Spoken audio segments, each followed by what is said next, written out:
dans ce que je vous propose comme boîte à outils avec 5 idées précises. Et on peut s'interrompre après chaque idée ou pas. Enfin, vraiment, n'hésitez pas à participer. 5 idées, add note. A, un peu lent. A pour amitié. Et mon texte vous apprend quelque chose qui est confirmé par beaucoup de recherches neurobiologiques récentes, à savoir que pour aller bien, il ne faut pas avoir plein de relations en ligne, plein de connexions, plein de relations de travail. Il faut avoir un meilleur ami. Vous savez que Montaigne, il y avait un meilleur ami, tout le monde le connaît, il s'appelait Étienne de la Boétie.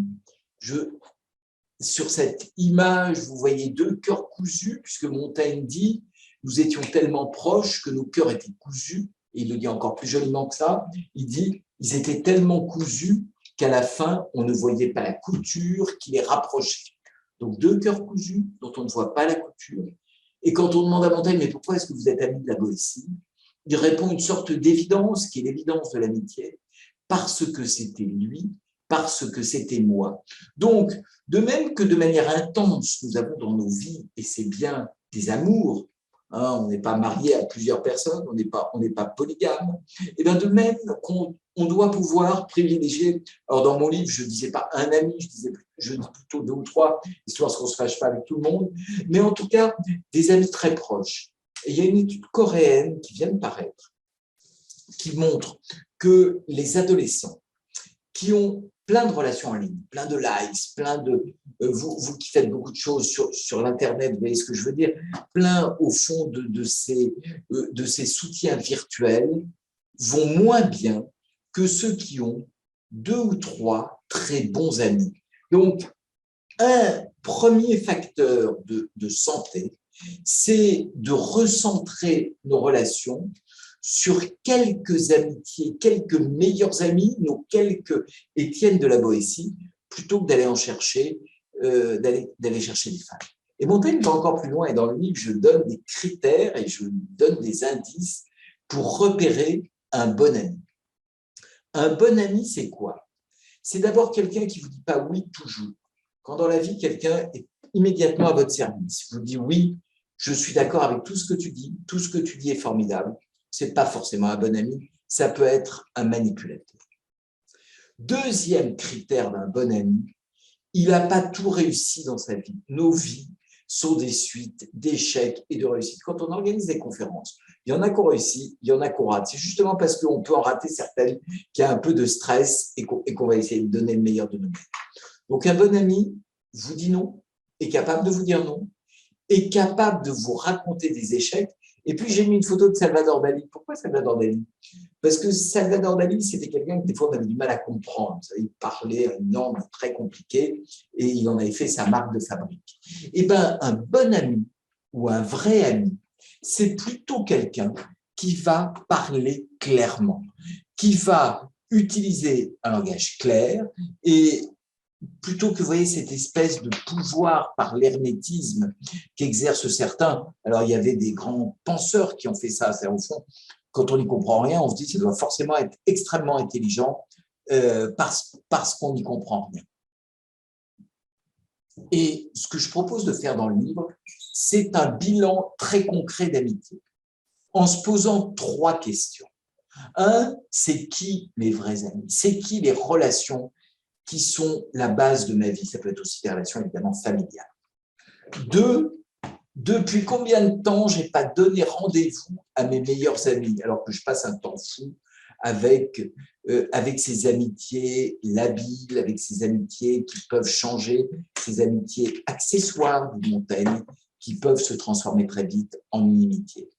3, essayons de faire un peu le calcul entre le temps que je passe avec mes très bons amis, mes meilleurs amis, et le temps que je passe à regarder sur Internet des communications avec des relations que je connais à peine. Là encore, je n'ai rien contre l'Internet, à la condition que ça nous permette d'accéder à de la vraie amitié.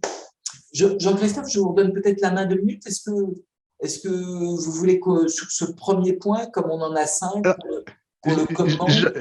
j'aurais une question, en fait, Oui, et qui vient de mon expérience personnelle.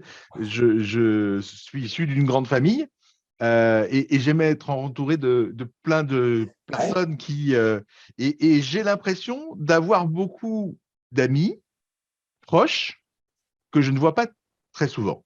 Mhm. Mais je vois très régulièrement des amis. Est-ce que c'est contradictoire avec ce que vous dites? Alors, si on va jusqu'au bout de la philosophie de Montaigne, pour être honnête, oui. Montaigne nous dit, il vous en faut un. Dans vos très amis proches, il faut en choisir un. Moi, je trouve ça et puis cette conception de l'amitié, c'est une sorte d'amitié amoureuse, vous voyez. Dans vos amours, je ne vais pas vous faire me raconter votre vie là, vous n'êtes pas un monsieur qui a peut-être, vous voyez, on ne peut pas avoir 10 histoires amoureuses en même temps dans sa vie. Donc, les amitiés les plus fortes, euh, elles sont quand même d'un nombre relativement limité, quoi. Et d'ailleurs, ce que vous me dites, c'est très passionnant, c'est-à-dire que vous les voyez dans la vraie vie. Les amis, c'est quand même des gens qui existent. Voyez, moi, je me bagarre notamment pour avoir une consultation avec des jeunes gens pour dire, au fond, ne multipliez pas des contacts artificiels, gardez ces vraies amitiés. Et si vous avez la chance d'en avoir plusieurs, c'est très bien. J'ai une question sur Dali. Oui, Dali, euh, je moque un peu Dali. Dali parlait de manière très, très compliquée, très ampoulée, très hermétique. Et au fond, ce que dit Montaigne et ce que dit la psychologie moderne, c'est que les vrais amis, ces gens qui vous parlent de manière assez directe, vous savez, vous connaissez des tas de psy, j'imagine, vous les invitez pas parce qu'au fond, c'est hyper compliqué. Ils ont l'air intelligents en vous parlant de manière hyper compliquée. Euh, Alors, une question qui est posée dans le chat, c'est finalement, est-ce que mon frère, ma sœur, mes parents ou éventuellement mon conjoint peuvent être mes amis? eh ben, écoutez, moi, j'adore l'idée, oui. J'adore l'idée que le conjoint, ce ne soit pas un ennemi. Ce que et c'est là où c'est la limite probablement de la pensée de Montaigne, puisqu'à l'époque de Montaigne, le mariage était quelque chose de très social, sans une relation très forte. Il ne parlait pas à sa mère, il avait, voilà. Mais cette idée qu'aujourd'hui, les plus proches, ceux avec qui on passe le plus de temps, et notamment notre conjoint soit celui avec lequel on est le plus ami, moi, ça me va bien. Mais Et ça alors, du coup, rappelle là encore, vous voyez, des petites choses très concrètes d'une boîte à outils de bonne humeur. Je ne vais pas interrompre un dîner avec mon amoureux ou mon amoureuse pour répondre à une sollicitation de quelqu'un que je ne connais pas. Vous voyez, privilégions les personnes que nous rencontrons. et alors, du fait de la distance physique, est-ce que forcément, lorsqu'on est éloigné physiquement, l'amitié s'étiole? Ben, en tout cas, moi je pense que l'amitié mérite un rapprochement physique. Ça veut dire qu'il faut aller vite. L'amitié ne va pas forcément s'étioler, mais l'amitié, ça se cultive. Si vous voulez, on passe trop de temps à cultiver des relations superficielles, à cultiver des relations qui ne nous éteignent pas, et donc c'est pas scandaleux d'aller voir un ami autant qu'on va voir vous voyez, une relation professionnelle. Alors, je ne sais pas si vous avez ce phénomène-là, mais de temps en temps, on n'a pas vu quelqu'un pendant très longtemps Ouais, et on le revoit et on a l'impression qu'on s'est quitté depuis 2 minutes. ouais. Mais ça, c'est les vrais amis. Mais vous savez, souvent, la psychologie de la santé, c'est repointer des sortes d'évidences. Mais tout nous pousse à oublier l'importance de ces vraies amitiés. Vous voyez, moi, je ne vais pas vous proposer des expériences de vie compliquées. Mais ce petit bilan d'amitié que j'explicite dans le bouquin, et je fais vraiment un mode d'emploi là-dessus, c'est-à-dire, au fond, vous le faites sur la semaine. Combien de temps j'ai passé avec des vrais amis, avec mon conjoint, avec les plus proches de ma famille, et combien de temps j'ai passé avec des gens dont, au fond, je me fiche complètement. Et avec qui est-ce que ce soir je vais passer du temps au téléphone ou en physique? Vous voyez, ce petit ratio nous ramène à cette réalité très simple mais indispensable. Alors, vous parliez du fait d'avoir des amis et là, on a quelqu'un qui nous pose une question. Le professeur Shirley Taylor, que je ne connais pas, mais vous connaissez peut-être, Non. a montré que les femmes se ressourcent avec les femmes, amies féminines, et que les hommes se déstressent avec les femmes. Donc, doit-on avoir uniquement des amis femmes? Alors, Montaigne avait un ami homme, en l'occurrence Étienne de la Boétie. Vous savez, ces études sur le genre, moi je les entends, je crois aussi beaucoup aux histoires individuelles. Vous voyez, certains d'entre nous peuvent avoir une grande histoire amicale avec un homme ou avec une femme. Je me méfierais beaucoup, d'une généralisation, d'une généralisation là-dessus, quoi. Si vous voulez bien, on reprend, et je reprends. Bien entendu. Voilà. Alors, après l'amitié, où nous dirigez-vous? Je vous dirige vers quelque chose qui est assez scandaleux en psychologie, qui s'appelle la distraction.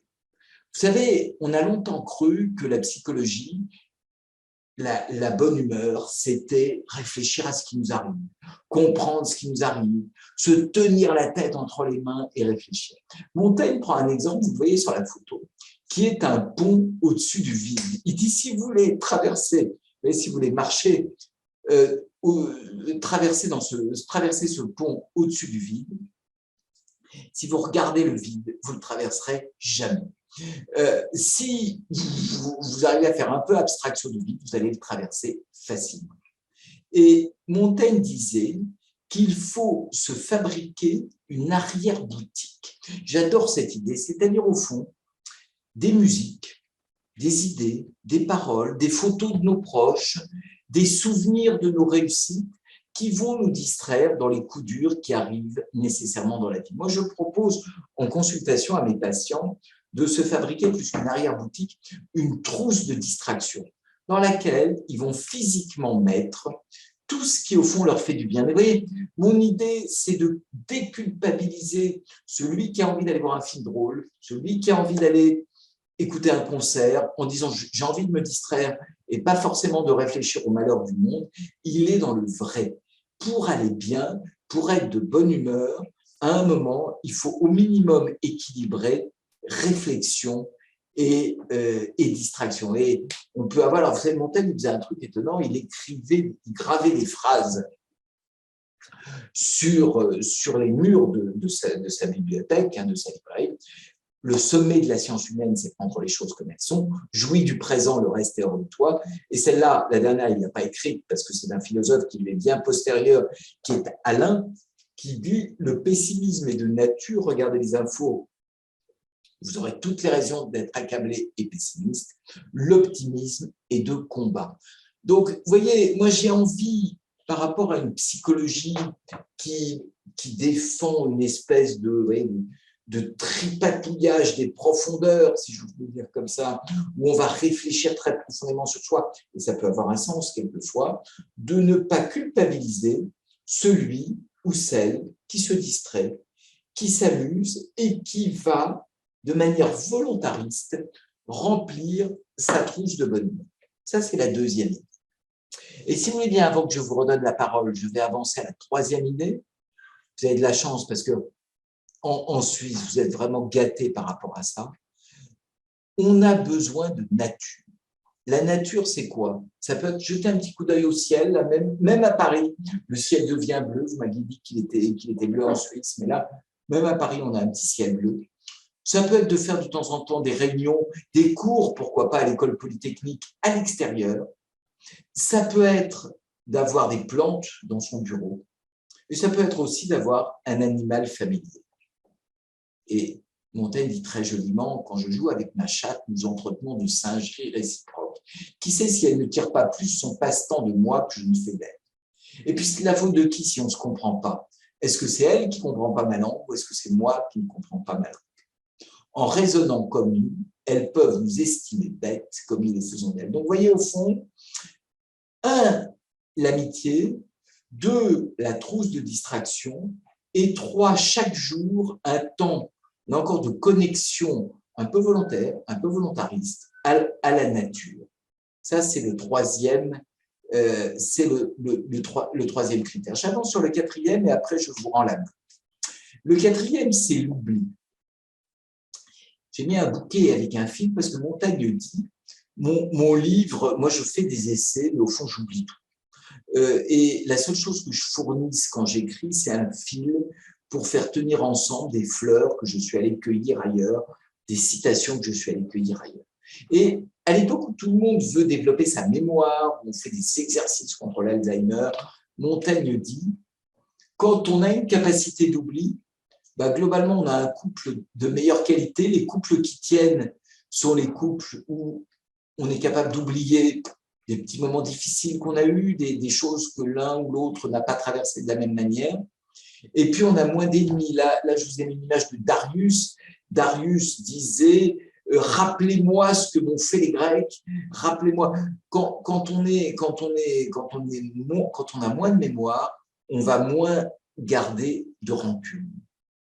On est moins bavard. Montaigne, de manière très amusante, dit ce qui est terrible, ce sont les vieux qui ont une excellente mémoire. Ils vous racontent des anecdotes interminables. Alors qu'en fait, ce qui est intéressant dans une anecdote, c'est de savoir l'interrompre.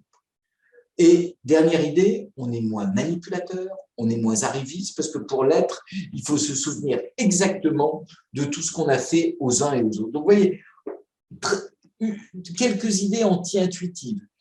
On n'essaie pas forcément de tout comprendre, on accepte de se distraire, on n'essaie pas de se souvenir de tout, on accepte aussi d'oublier. Voilà, je reprends un petit temps, si vous voulez bien, pour partager avec vous sur tout ça. Je vous redonne la main, Jean-Christophe, et à vous et à vos participants. Alors, avant de poser une question, en fait, il y a Camille qui dit dans le chat qu'elle a créé une boîte au meilleur moment. Et elle met ses meilleurs moments un peu partout dans son appartement, ce qui lui donne la possibilité, au moment où il y a du vide, de remplir ce vide de bons moments. Est-ce que c'est une bonne idée? C'est génial, Camille, elle fait l'arrière-boutique de Montaigne. Montaigne disait, moi j'adore ma bibliothèque, je la remplis avec des livres, je la remplis avec des histoires, j'assume même le fait d'avoir des livres que je ne lirai pas, d'acheter des livres que je ne lirai pas, je me construis. Je vois qu'il y a plein de livres derrière vous, Jean-Christophe. Donc il y a des dossiers, vous êtes un monsieur sérieux, attendez, je regarde ce qu'il y a derrière vous. C'est très révélateur, ça, Oui. on va avoir une plongée dans la psychologie. Hein. Absolument. Et j'ai fermé certains des rideaux où vous ne voyez pas tout le sérieux qu'il y a derrière moi. Ah bah alors. Mais en tout cas, c'est très bien ce que fait Camille. Moi, ça me va très bien. Et pourquoi c'est très bien? Parce que notre esprit, spontanément, se souvient plutôt des moments désagréables que des moments agréables. Vous avez qu'à vous en souvenir. Quand dans une journée, il y a eu une anicroche, si vous avez perdu vos clés, si vous avez, je sais pas, si c'est arrivé quelque chose, vous allez vous en souvenir de ce moment-là. Alors qu'on va moins spontanément se souvenir des moments agréables. Donc, avoir là encore une approche. Ah, on est dans un vrai hôpital, dans des ambulances. Avoir une approche où on fait un effort pour se remémorer justement ce qui est agréable, je suis totalement d'accord. Vous êtes en phase, Camille, avec à la fois la sagesse de Montaigne, telle que je la raconte dans mon bouquin, et puis la psychologie moderne. Il y a une étude allemande de la Suisse qui a une partie alémanique où on demande à des Allemands, alors allez savoir pourquoi on l'a fait avec des Allemands, mais je trouve cette étude rigolote, on demande à des Allemands de décrire leurs voisins préférés et de voir combien d'adjectifs ils ont sur leurs voisins préférés, ils sont sympas, convivial, etc. Puis on leur demande aussi de décrire le voisin qu'ils n'aiment pas. Et puis on s'aperçoit qu'on a beaucoup plus d'adjectifs pour décrire le voisin qu'on n'aime pas et que ça nous vient plus facilement des choses stigmatisantes que des choses positives. Donc notre esprit est comme ça. Donc on peut lutter un tout petit peu contre cette tendance. Alors, dans les trois derniers aspects que vous avez abordés, il y en a un qui suscite plus de questions. C'est la question de l'oubli. Parce que est-ce qu'on peut décider d'oublier? Comment on peut faire pour oublier? Et il y a également une autre interrogation, c'est comment on distingue l'oubli de l'acceptation ou du pardon? Alors, oubli, acceptation, pardon, je dirais que ce n'est pas très loin. Moi, si vous voulez, ce que je veux proposer une méthode un peu poil à gratter. Vous voyez, par rapport à une psychologie qui vous dit souvenez-vous de tout de votre vie, souvenez-vous de chacun des épisodes de votre vie de couple, rien ne doit échapper à votre mémoire, faites un bilan tous les soirs détaillé de tout ce que vous avez fait. Moi, je dis lâchez un peu de lest, oubliez un peu, entraînez-vous à oublier. Et de même qu'on s'entraîne, vous voyez, et à mon avis à tort, à se souvenir de tout, on peut prendre l'habitude et s'entraîner relativement à oublier. Et oublier acceptation, c'est très proche. Mais vous voyez bien que si vous avez une liste très précise de toutes les crasses que vous ont fait tout votre entourage depuis 2 mois, vous allez avoir de moins en moins de copains, vous allez être de moins en moins souriant. Si vous laissez aller cette machine naturelle à oublier, qui ne demande que ça, notre esprit ne demande que ça finalement, à ce qu'on laisse un peu oublier. Au fond, il y a une sorte de psychologie du bonheur qui vous obligerait à vous souvenir de tout, un peu d'oublier pas mal. Mais alors, du coup, est-ce que ça joue un rôle dans l'acceptation de soi-même? Est-ce que doit-on s'oublier quelque part? Ah, je ne crois pas. Je ne crois pas. Je crois que justement, on ne s'oublie pas soi-même. On oublie, on accepte. Si vous voulez, mon sujet est moins de défendre l'oubli que de vous montrer les dangers d'une trop grande mémoire, quoi, hein, pour aller dans le sens de Montaigne. Si ce soir, vous dites ce soir, il y a bilan de couple et on se souvient de tout, la soirée va mal finir, je vous promets. Donc, vous voyez, à un moment, il faut mesurer dans une époque qui cultive la mémoire et qui la cultive légitimement au plan historique, etc., mesurer ce qu'au plan psychologique, la mémoire peut avoir de danger.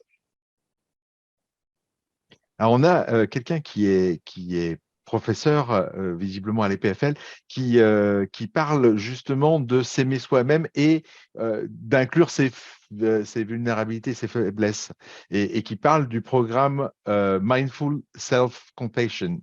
Est-ce que vous Oui. pouvez nous en parler un petit peu? Oui, alors ça, c'est très bien. Mais vous voyez, la mindfulness, c'est la pleine conscience.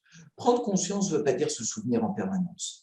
Quelquefois, prendre conscience, c'est aussi prendre conscience pour s'abstraire de quelque chose, pour choisir, et nous avons des ateliers de mindfulness dans le service, hein, où on apprend la pleine conscience de soi-même, de ses émotions, de ses qualités, mais là encore, c'est une approche complètement différente d'une sorte d'enregistrement, comme on le fait en ligne, là, vous voyez, enregistrement en cours, hein, où on va se noter tout. Si on note tout comme un magnétophone, on a un risque, pour le coup, de s'exposer à des choses difficiles. Mais l'un n'est vraiment pas incompatible de l'autre, hein, je suis complètement d'accord.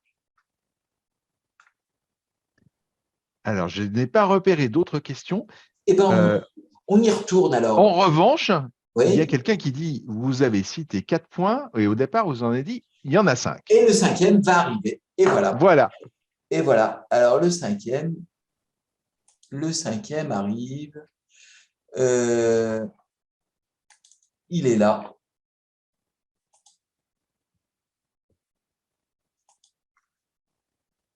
Le 5e, c'est Montaigne qui le dit. Et qu'est-ce qui m'a fait plaisir en le disant? Il a dit, 1, je n'aime pas la tristesse. Et 2, il ne faut pas aimer la tristesse. Et là, je vais vous expliquer comment on peut, en appliquant à la fois les principes de Montaigne et les principes de la psychologie comportementale, ne pas aimer sa tristesse. La première chose qu'il faut faire, c'est de faire la différence entre la tristesse et le chagrin.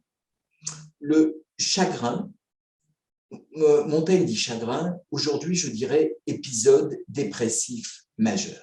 Et il prend cet exemple du sacrifice d'Iphigénie. Le père d'Iphigénie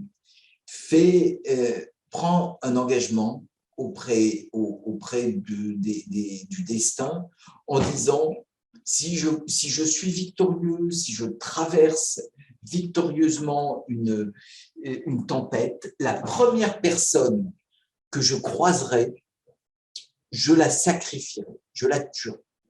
Et évidemment, vous connaissez l'histoire, la première personne qu'il croise, c'est sa fille, c'est Iphigénie. Et ce que nous raconte Montaigne et qui est bouleversant, c'est qu'il dit voilà, tout le monde est bouleversé à l'idée que cette petite Iphigénie, cette jeune fille, soit sacrifiée. L'histoire finit bien, elle n'est pas sacrifiée à la fin. Et tout le monde est triste, tout le monde pleure. Et Montaigne dit mais quand il a fallu représenter le père d'Iphigénie, qui au fond est à l'origine du sacrifice de sa fille à cause de ce vœu qu'il a pris, de cet engagement qu'il a pris, le peintre n'a pas pu représenter son état, parce que son état, ce ne dit pas de la tristesse, c'était du chagrin. Et l'idée, et cette idée vient dans la philosophie, vient aussi dans la médecine moderne, c'est que ontologiquement, structurellement, le chagrin et la tristesse sont de nature différente. C'est-à-dire que la dépression majeure, c'est une maladie. C'est une maladie qui se traite et qui se traite médicalement. C'est comme si je vous disais hypertension artérielle, diabète, une maladie cardiaque. On ne travaille pas, on ne fait pas un travail sur soi, on va demander un avis médical. C'est exactement la même chose pour la dépression majeure. C'est un état qui dure avec quelques signes précis, la perte d'envie, la perte d'estime de soi et la perte d'énergie. Donc ça, on fait la différence tristesse, chagrin. Donc, ma boîte à outils de bonne humeur, elle ne marche que si vous n'êtes pas atteint d'une maladie dépressive. Si vous vous servez de ma boîte à outils de bonne humeur alors que vous êtes atteint d'une maladie dépressive, vous avez une perte de chance. C'est-à-dire qu'au fond, vous pourriez avoir une réponse médicale, psychothérapique, médicamenteuse, et vous y renoncez au profit de quelques conseils. Donc, la bonne humeur, c'est l'inverse de la tristesse. Ça sous-entend qu'on n'est pas atteint d'une maladie. Vous savez, moi, j'ai grand scrupule à ne pas envoyer celles et ceux qui m'écoutent et me font éventuellement confiance vers des fausses solutions. Vous voyez, ce serait extrêmement dangereux.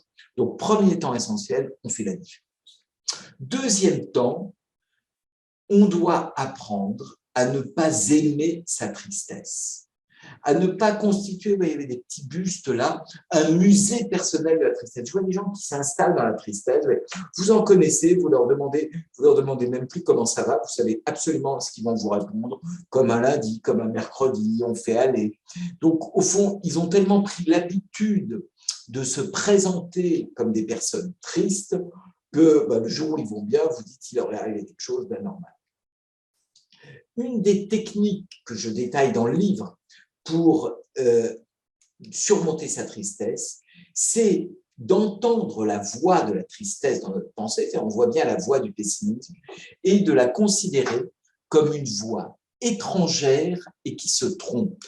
C'est-à-dire qu'au fond, quand j'entends une pensée triste, je dis ça, c'est extérieur à mon raisonnement, et je mesure à quel point elle se trompe. Donc, vous voyez, on peut s'entraîner à faire la différence entre la tristesse et la dépression majeure, qui est une maladie, et deux, pour sa tristesse, ne pas la cultiver, ne pas en faire une qualité. On n'a pas de qualité à être triste, on n'a aucune, je veux dire, c'est plutôt quelque chose qu'on peut essayer de mettre à distance et à la repérer comme une voix étrangère et qui se trompe. Et donc, vous voyez, ma méthode de bonne humeur, telle que je la présente dans mon livre, telle que je la vole à Montaigne, je le cite quand même beaucoup, hein, il est en photo sur la couverture, c'est l'amitié, la distraction, la nature, l'oubli et la tristesse. Sur toutes les questions qui avaient bien suivi et qui disaient il y en a 4, voilà les 5, ce qui m'apparaît en tout cas des 5 éléments essentiels au fond ce qu'on peut tirer, vous voyez, à la fois de la bonne humeur sans faire d'imprudence médicale, c'est-à-dire sans essayer d'appliquer de la psychologie là où on a plutôt besoin d'appliquer de la médecine et qui est un facteur de protection de l'esprit. Avant de conclure sur 2 ou 3 autres idées, je vous rends la main, Jean-Christophe, et peut-être à vos participants et à nos participants s'ils le souhaitent. Alors, je n'ai pas bien compris une chose dans votre dernière partie. Comment on fait réellement la différence entre tristesse et dépression? La tristesse, c'est un état déclenché par une situation qui ne dure pas et qui n'est pas associé aux 3 critères que je vous ai donnés.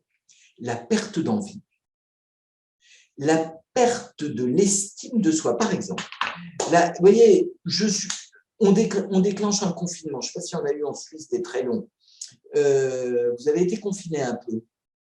Un peu. Moins que vous en France. Bon, quand vous êtes confiné, demain on vous dit que vous êtes confiné, vous êtes triste, vous ne pouvez pas sortir, mais vous allez garder des envies. Vous voyez, on vous frustre au travail, on vous fait quelque chose qui vous déplaît, vous êtes triste, mais vous gardez des envies. Le jour où vous perdez des envies, là, on est dans la dépression. Deuxième critère, vous êtes triste parce que vous n'êtes pas assez payé, parce que vous trouvez que la situation économique pourrait être meilleure, vous allez bien, c'est normal. Tant que vous voulez plus de sous, vous voulez plus d'amour, vous allez bien. Le jour où vous dites « je ne vaux rien, tout est de ma faute », et vous avez une perte de l'estime de vous-même, là, on est dans la maladie dépressive. Et troisième élément, est-ce que la perte d'énergie, le ralentissement du corps et de l'esprit, ces trois signes sont des indicateurs de maladie dépressive. Et quand on a perte d'envie généralisée, perte d'énergie et perte de l'estime de soi, on n'est pas simplement dans une tristesse qu'il faut chasser, on est dans une maladie dépressive. Moi, j'y tiens, vous voyez, pour ne pas, pour que justement cette maladie soit repérée.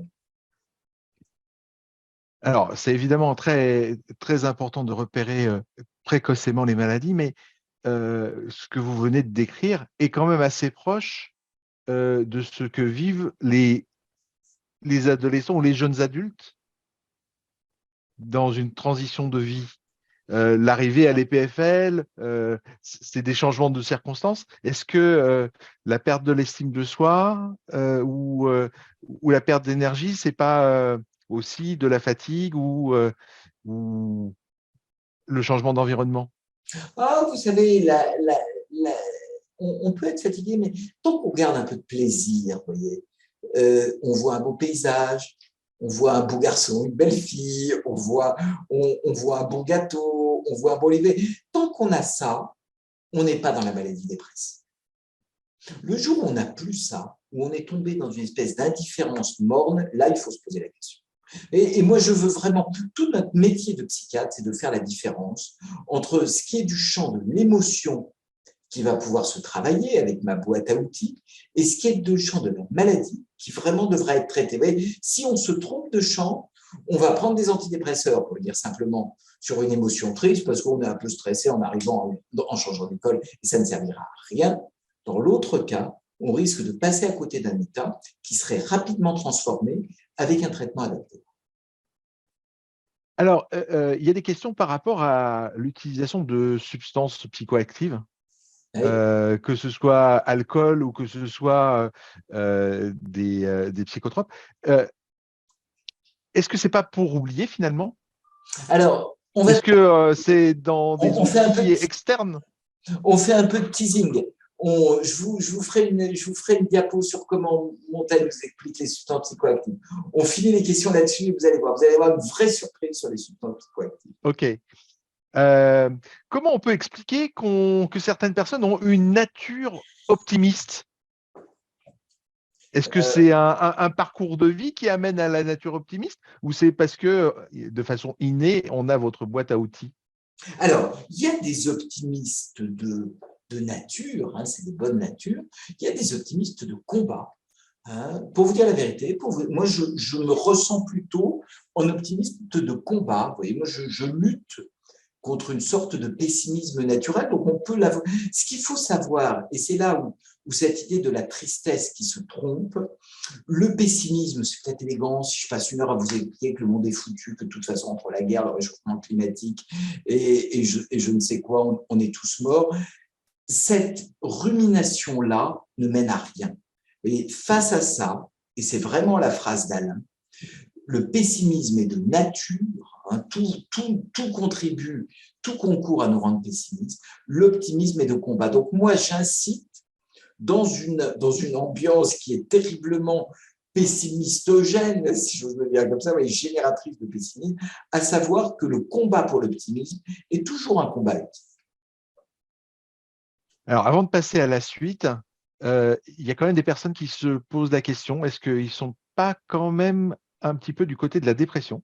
Et du coup, quelles recommandations vous leur feriez s'ils ne peuvent pas utiliser votre boîte à outils? Alors, d'abord, ils pourront déjà regarder la boîte à outils, et puis dans la boîte à outils, il y a aussi des échelles, etc. à la fin du livre, hein, ils pourront le regarder. Ah, on peut mesurer sa dépression? On peut mesurer sa dépression. Il y a des choses, mais en tout cas, sur la dépression, on se rappelle que c'est une maladie. C'est une maladie qui touche 20% de la population. Donc, c'est une maladie fréquente. Donc, quand des maladies sont aussi fréquentes que ça, il n'y a qu'un interlocuteur raisonnable, c'est le médecin généraliste. Donc, si on a vraiment Si on a perdu du poids, si on a des troubles du sommeil, si on commence à avoir cette interrogation-là, on va aller voir son médecin traitant, plutôt que d'aller chercher un spécialiste, je ne sais où, indisponible.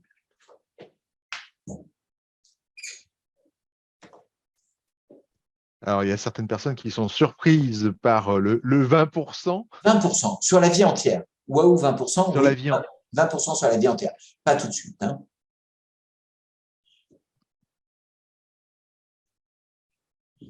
Alors, vous aviez évoqué les. Moi, j'aime bien cette question, j'en vois une là, de Cécile, sur les bienfaits.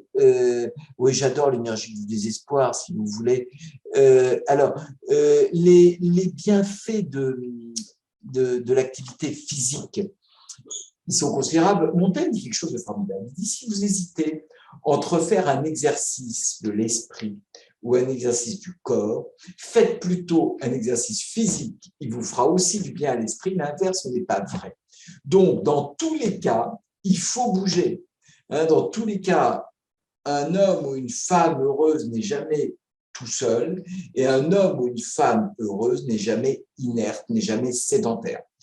Donc, vraiment, il faut bouger un peu. Il y a une étude tout à fait étonnante qui a porté sur des femmes et des hommes qu'on fait marcher 8 minutes de marche rapide. C'est pas grand-chose, 8 minutes de marche rapide.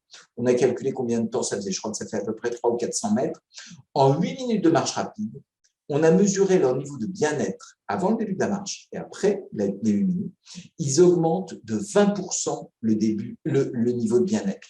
Donc, si vous voulez, moi, je vous fais une offre là, dès la fin de cette conférence, vous allez marcher 8 minutes rapidement et vous allez voir que vous allez augmenter par un effet des endorphines, par un effet d'estime de soi, par un effet de reprise de son corps. Donc, aucun doute là-dessus. Alors là, j'aurais plutôt tendance à dire qu'à l'EPFL, on est plutôt privilégié parce que, vu la taille du campus, 8 minutes, c'est pas beaucoup pour aller entre deux cours. Mais on va essayer de les faire un petit peu rapidement, en pleine conscience. Comme disait Montaigne, quand je marche, je marche. Quand je marche dans mon jardin, je suis concentré. Et vous allez voir. Et on va repérer à quel point ça fait du bien aux émotions. Donc, on doit se concentrer sur sa marche. On doit en tout cas repérer toutes les sensations agréables, la nature, justement, parler de la nature, les mouvements du corps, enfin, tout ce bouquet de sensations, ce serait dommage de ne pas en profiter. Et comment on mesure le niveau de bien-être?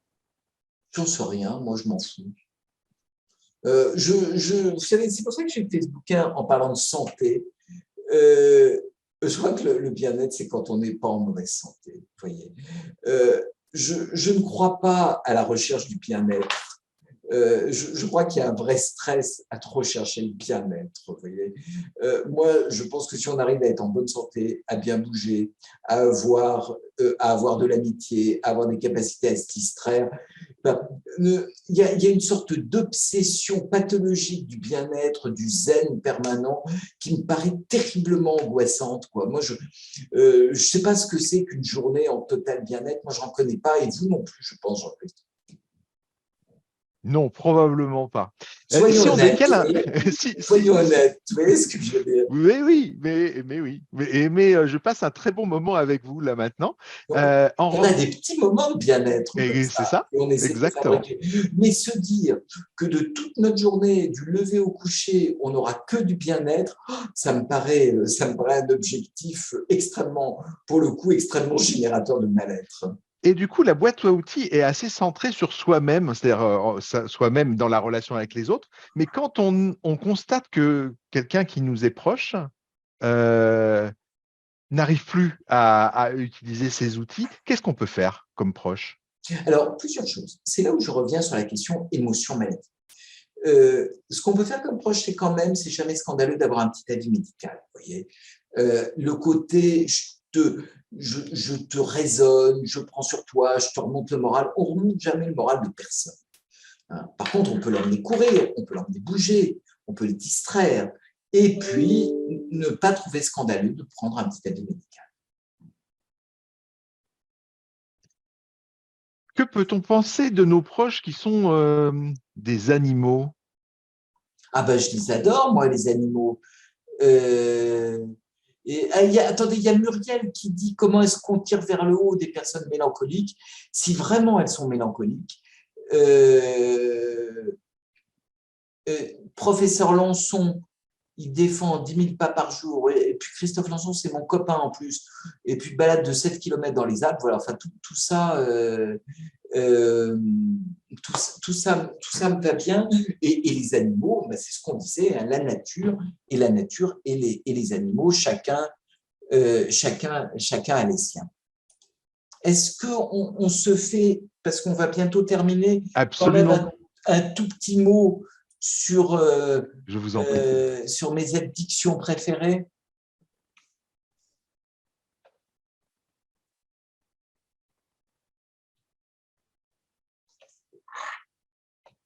Alors, j'essaie de reprendre la main sur mon diaporama. Voilà. Montaigne dit que la base de l'addiction, et nos études, comme vous savez, on a un service, vous me parliez tout à l'heure d'un de mes amis et élèves qui est Yasser Casal, qui est professeur en Suisse et que j'adore. La base de l'addiction, c'est l'habitude. C'est qu'au fond, on prend l'habitude d'un comportement qui paraît anodin. On prend l'habitude de prendre un petit verre, on prend l'habitude de fumer une cigarette et on ne va pas pouvoir quitter son habitude. Et Montaigne raconte une histoire que moi je raconte en consultation maintenant, qui est l'histoire d'une jeune fille, vous voyez, qui est dans les pâturages suisses et qui tient un petit veau dans ses bras. C'est adorable, une jeune fille qui tient un petit veau dans ses bras. Sauf qu'elle prend l'habitude de ce petit veau et qu'elle ne va plus pouvoir s'en passer. Et qu'au bout d'un certain temps, elle va se retrouver avec un bœuf dans ses bras. Et c'est comme ça que ça s'instaure, l'addiction. Ça s'instaure par une habitude dont on ne se rend plus compte et qui finit par pourrir la vie. Montaigne donne un autre exemple en disant les habitants des chutes du Niagara finissent au bout d'un certain temps par ne plus entendre des chutes du Niagara. Donc au fond, il y a dans l'habitude cette idée que on a un comportement qu'on trouve en apparence banal, qu'on ne mentalise pas beaucoup et auquel finalement on va s'habituer. Et puis pour conclure sur la bonne humeur, il peut être drôle, Montaigne, hein, il est souvent drôle et dans le bouquin j'essaie de vous montrer à quel point il est drôle. Nous cherchons d'autres manières d'être parce que nous ne comprenons pas l'usage des nôtres. Alors c'est un peu familier hein, ce qu'il dit. Il est inutile de montrer sur des échasses, car sur des échasses, il faut encore marcher avec nos jambes. Et sur le trône le plus élevé du monde, nous ne sommes encore assis que sur notre cul. Voilà ce que je voulais vous dire et on a peut-être le temps de quelques questions pour terminer. Alors, pour suivre la pensée de Montaigne, la distraction fait partie apparente d'une vie saine. Comment ne pas s'y noyer quand même atteindre ses objectifs? On ne se noie jamais dans la distraction. Vous savez, par définition, pour ce qui est distraction, c'est-à-dire on arrête l'attraction, quoi. Vous savez, il y a un très beau mot que Montaigne parle de l'osium. Le mot osium, on l'a gardé en français dans le négoce. Le négoce, c'est le moment où il n'y a pas d'osium. L'osium, c'est une sorte de plénitude de l'esprit, le moment où on se détend. Et puis quand on travaille, quand on fait du négoce, justement, on arrête cet osium. Vous voyez, et au fond, gardons ce passage de temps de négoce, hein, il y a du négoce en Suisse, à des temps justement d'osium où on va se distraire. Je ne suis pas inquiet, on risque pas de trop se distraire. Alors, quand on se sent seul, Ouais. quand on est seul, comment on fait pour sortir de sa solitude et créer justement ces quelques amitiés qui nous sont essentielles? Moi, je crois que, pardon de dire, mais je crois qu'on n'est jamais seul. On a toujours quelqu'un qu'on peut joindre. Ça peut être le voisin. Ça peut être une personne âgée qu'on va aider, et là aussi on va retrouver un sens de cohérence. Il y a tellement de gens autour de nous qui n'ont pas envie d'être seuls. on peut être timide, vous voyez ce que je veux dire, mais si on lève un tout petit peu cette timidité, si on sort de cette fausse convivialité que représente le fait de n'avoir que des gens qui à distance, on va les trouver en partant du plus proche au plus éloigné. Le plus proche physiquement, c'est la porte d'à côté, au plus proche familialement. Et au fond, il ne faut pas... Souvent, on est seul parce qu'on est en attente d'un ami comme Étienne de la Boétie. Vous voyez, Montaigne a fait cette rencontre-là, une sorte de fusion amicale, de passion amicale. Ça, on l'a peut-être pas. Tout le monde n'a peut-être pas la chance de l'avoir dans sa vie.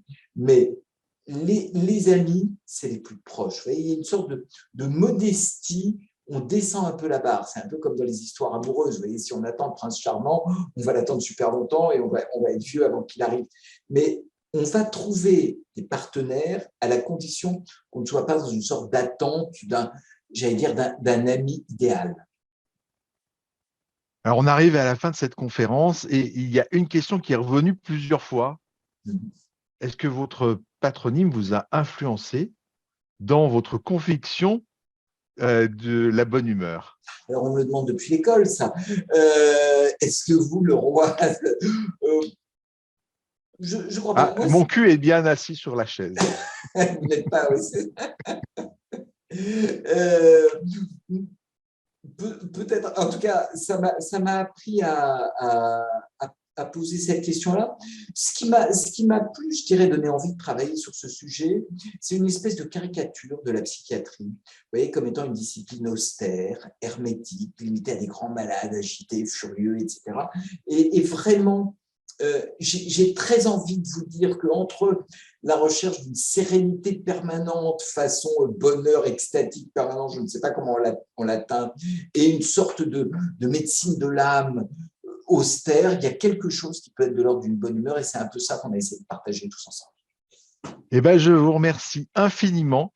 Je voulais encore partager un slide sur